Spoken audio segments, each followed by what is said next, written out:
家の周辺を散歩していたらクマに遭遇してしまい慌てふためいたのですが、トレイルカメラを設置したことでクマの行動が分かり、クマに遭遇しないよう私たちが気をつけることにして今までと変わらない生活を送っていました。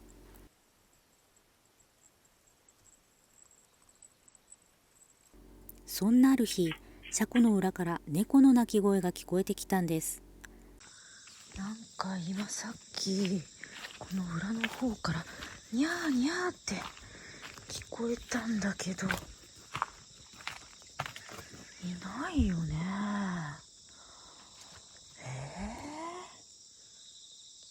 いやでも猫を見たんだよな。実は 1,2 週間ほど前に車で出かけていたらまた猫を発見したんです。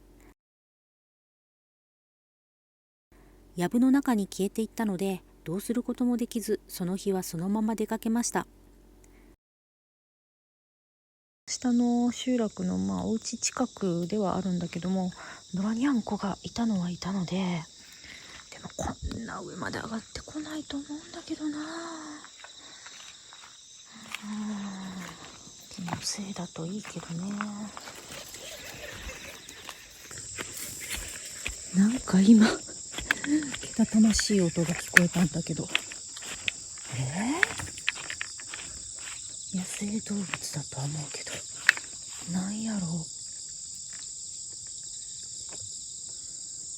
夜になるとこの辺りにタヌキ、キツネ、アナグマ、イノシシ、ウサギ、イタチもうありとあらゆる野生動物がね出てきます。出てこないのはクマ、シカ、サルぐらいかな。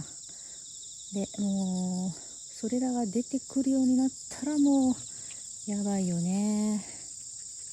そろそろクマさんが行動をし始める、出てき始める時間帯なので、ちょっともうお家帰りたいと思います。戻ろう、タナタン戻ろう。車庫の中や裏など周辺をくまなく探してみたけど見当たらなくて、空耳だったかなと思いながら部屋に戻ったんですが、部屋でゆっくりくつろいでいると今度は庭先から猫の鳴き声が聞こえてきたんです。猫？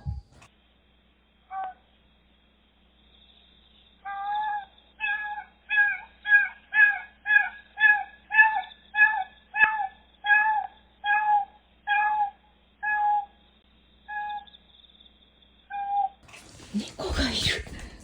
嘘でしょ。急いで外に出てみると、なんとそこには本当に猫がいました。1、2週間前に見かけた猫にそっくりです。君は猫だね。チャトラだったので仮の名をチャタロウと名付けました。逃げた。やっぱりそこに猫いたんだ。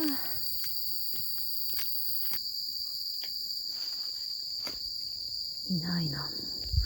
リンスズの匂いとかで寄ってきたのかな。避妊手術してるけど。部屋に戻って防犯カメラをチェックしていたら、チャタロウが裏庭に戻ってきました。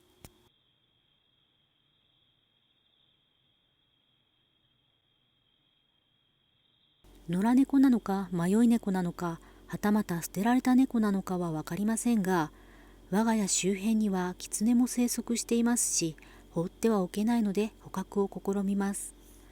まずはリンスズにあげているキャットフードを置いて防犯カメラで様子を見てたんですけど、その後姿を現すことはなく、そのまま置いておいては他の野生動物を引き寄せてしまう可能性があったので、この時は諦めました。食べてないな。ちょっと野生動物クマさんが来ても困るのでもうしまおうと思います。寝る前の散歩に出たついでに探してみましたが、やっぱりいません。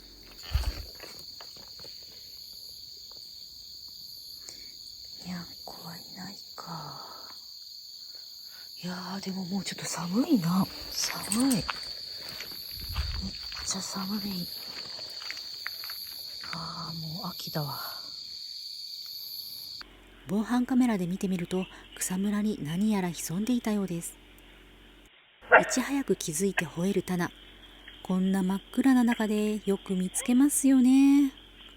私には見えなかったのと、夜の散歩ということもあって怖かったので急いで部屋に戻ったんですが、今考えると茶太郎だったかもしれませんね。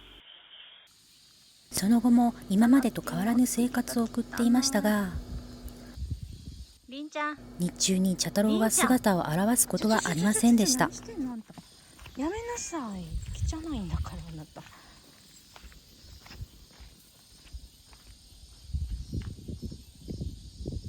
たなたな、栗栗栗が落ちてる、栗が。これこれこれこれこれこれこれ、ほら触ってごらん。もう触らないか。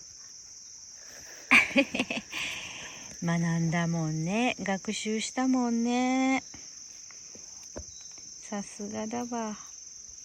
っていうか、どこに栗の木があるんだろうね。なんかよく柿とかも落ちてるし、だけどどこに木があるかわかんないんだよね。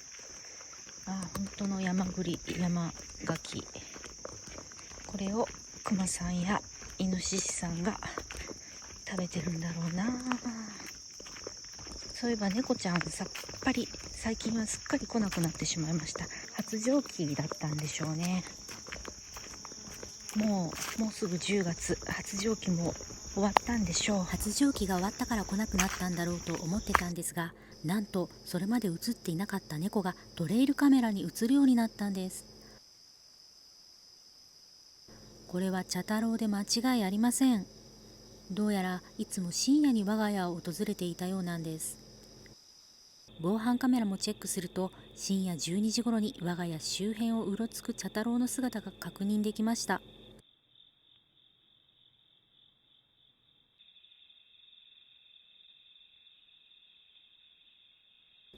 そこで山の師匠と相談して捕獲器を設置することにしました。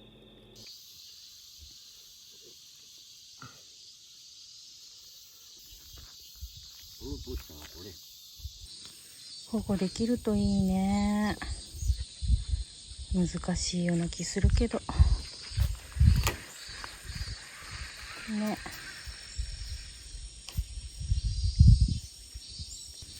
この場所に設置したのは防犯カメラで見えるからです。ちょくちょく確認して入ったらすぐに連絡。